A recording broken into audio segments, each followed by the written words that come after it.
So here we go.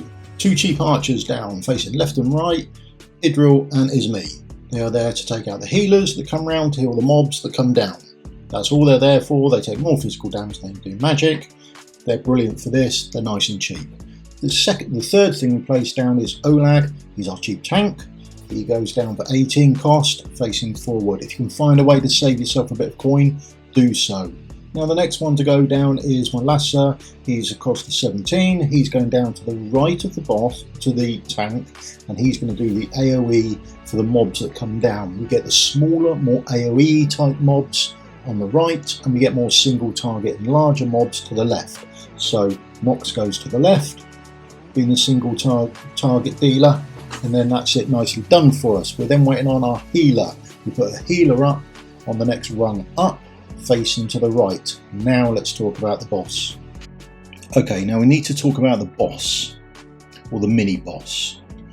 He's got a couple of abilities. Now, if you're within 3 tiles of him, he does a basic attack. And his basic attack will debuff you with the overload bone debuff, I think it is, and it marks you with a little lightning bit above your head. Then he will attack someone else within 3 tiles of him, if there's anyone else, to debuff them as well. He then goes every now and again into a channeling mode, and he will channel to and place this debuff on the last person who was placed down. That's important to know. Also, if that person has someone else next to them, this debuff will chain from one to the other to the other. So we want a tiles gap between the last person down and everyone else. After that, he will then go into a mode where he nukes everyone with this overload debuff on them. So anyone with a little lightning bit above their head, that's the debuff, and he would do a large amount of damage to them. So this is what we're trying to avoid when we're doing this, and this is why the cost is so precise. As you can see, we don't get much room between the cost and getting our tank down in that little gap where there's no one else around him. There's our cost at 15, the boss is starting to channel. At 19 we have to get the tank down, and in that little gap, almost nothing left. He hits the tank and has placed the debuff on him, we are all good. He's now going to go in and nuke the tank, which is brilliant. There's no one else around the tank is a healer, everything is good in your little world right now. Lovely place to be at. Now, what we're then going to do is carry on nuking out the healers to the left and the right. Our ultimates are available on our single and AoE mages. They're just going to wait for the targets to come round. Nox has fired his, and Lasser is going to fire his now as the mobs come round. That's everyone taken care of. Another little nice place to complete. The next part takes our next 2 archers. When the tank gets targeted, you can see the laser going down to him and the buff.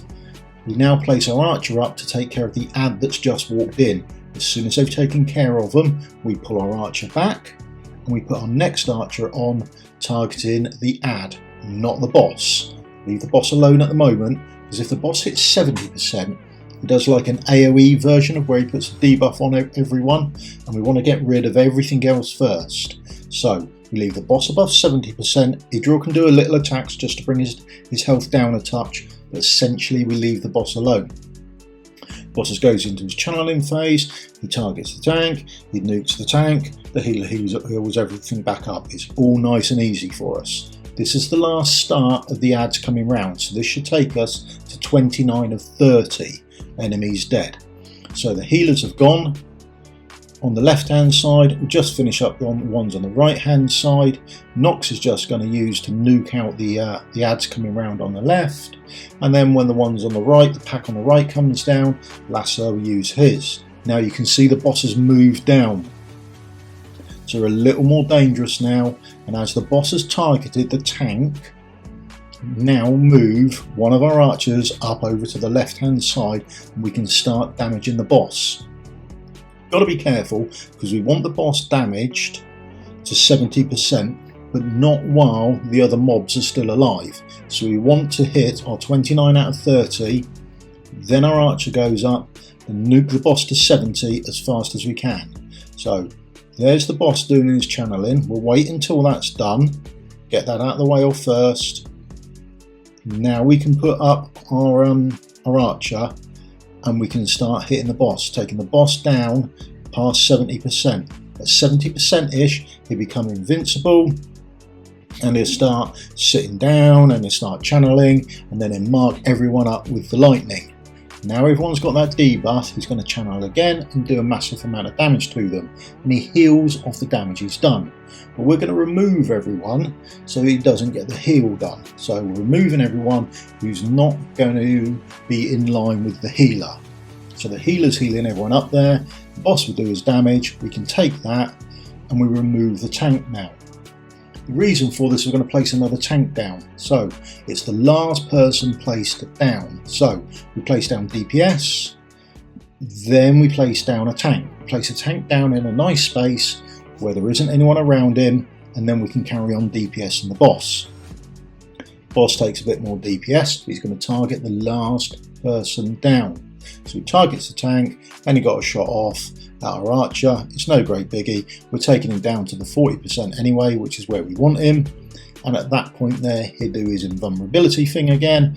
He'll debuff everyone, but there's almost no one about now to actually take the debuff. So there he goes. He went all the way down to 30. The debuff is on, but we're still in range of the healers, so we're fine. We shouldn't die. Once that's done, we're just waiting for our DPS to come back round again, and we've got another spare tank. We've got Olag, who's come back round now, ready to be repopped, and then we can put some DPS down, then a tank down. So in between everything, we can get rid of our tank because they're not being used anymore. Once they've been targeted, it makes no odds. He will aim there, even if there's someone there or not. So, Archer goes down. Archer goes down. Tank. So he will target, hopefully, the last person down. Okay, we're removing that tank, put a tank up there because there's no one about. It leaves that area around him nice and clear, and that's the constant thing you want to keep doing. So he's targeted that area. Even if he hits him, it's all the tiles around him. No one else is going to get done, and that's not going to chain bounce to anyone else either. Unfortunately, he does attack people within 3 tiles, so as he comes down, he is going to attack you. But other than that, it's just lay the DPS down and make sure that channeled spell for the debuff goes to an area where no one else is, and that's it done. I hope you found this helpful. If you have, please give me a thumbs up, like and subscribe. That would help me out massively, and I'll see you all in the video again soon. Cheers for your time. Goodbye. Happy gaming. Sorry, forgot to go over gear. Right, let's start up with the top, shall we? Look who I pulled at the weekend. How good's my life? Right, there he is. There's his gear. It's all rolled up to 16. Full set bonuses, and that's him done. Artifact is 19. It's not fully done, so there's some wriggle room there. Silas is in a full artifact, and he's in mostly Soulbound Arcana. He's probably my most geared up person. Nox is my favourite. Full set there on him, and I can never get any more of these, so it doesn't matter how often I do it, I just don't seem to roll them. But there you go, that's the joys of Tear of Twilight. I guess I'm not the only one. There's Lux's gear. You can see the stats on the right hand side. I think it's alright, it's good gear. It's not over the top end game stuff, but I think it's pretty good. So that's what they're wearing at the moment. Now let's get into the others. I don't think I've re-geared Idril for a number of months. I think once you sort of clearing gear raids for you, then you sort of leave her with the gear she's got on. Ismay, oh well, we could awaken her, that would probably help her out a bit, but there you go. She's only there to clear off the ads to the right and left hand side, and the gear's not fully rolled up, so it's nice and easy to clear those off. She hasn't got a big job. Vortex, the same gear as I've had him in for a long time, the same gear as I use him to clear 221. I have my healers going fast, so the middle bit is always a speed piece, and the stuff above and below is depending on what they heal with. There's Olag, same gear as he's always been in realistically, although I could probably do a bit more with the artifact, being as it's at level 1. There's Borak, His artifact much better off, gear much better off. His skills aren't all completely rolled up, but that's essentially it on him. And I think, is that everyone? No, we've got another tank, haven't we? We've got the other tank. 2 sets. So quick cut in. Here's the other tank as well. Here's their gear. Probably would have helped if we'd been fully geared. That might have helped a bit. There's the artifact. They just need there to get hit. That's realistically it. There you go. That's the gear they're wearing. That's how to do it. It can be improved upon, but it's just a quick run through for you. Hope you've enjoyed it. Thumbs up, like, subscribe. Go and get to the new experience raid. See you soon. Bye.